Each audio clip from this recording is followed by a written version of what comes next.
Throughout this course, I have focused on the laws you must follow and the idea that if you know the laws, you can be a much better decision maker. Knowing the law is one thing, but knowing what is most likely to cause a traffic accident is another. So here they are.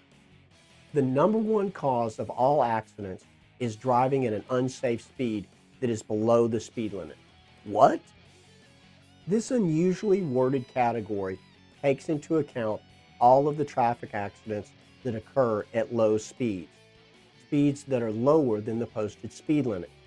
So examples of these situations where extra caution should be used are going to be parking lots and anytime the weather is bad enough that drivers are driving slower than the speed limit.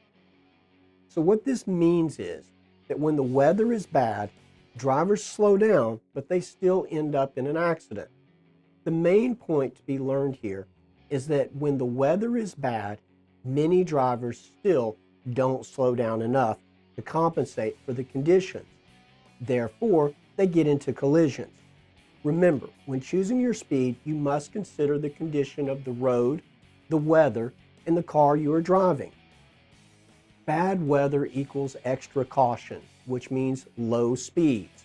As drivers, we can handle a lot of problems the road may throw at us as long as we are driving slow. We've already talked about this, but covering it again will simply make you a better driver. Failing to yield the right-of-way is the second leading cause of all traffic collisions.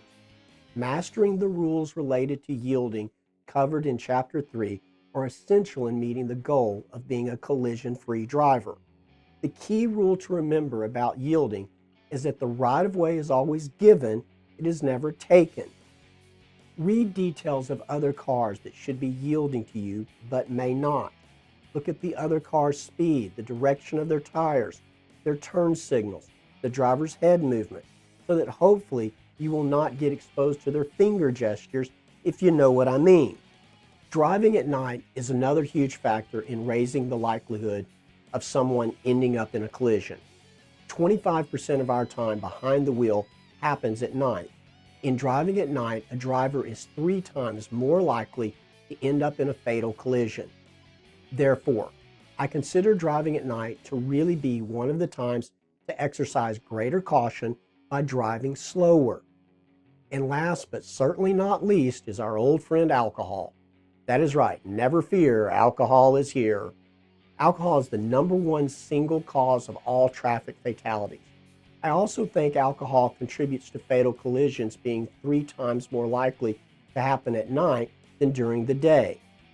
Being aware of your community and knowing where people tend to drink and are forced to drive home because there's no public transportation is one way to minimize this collision-causing factor.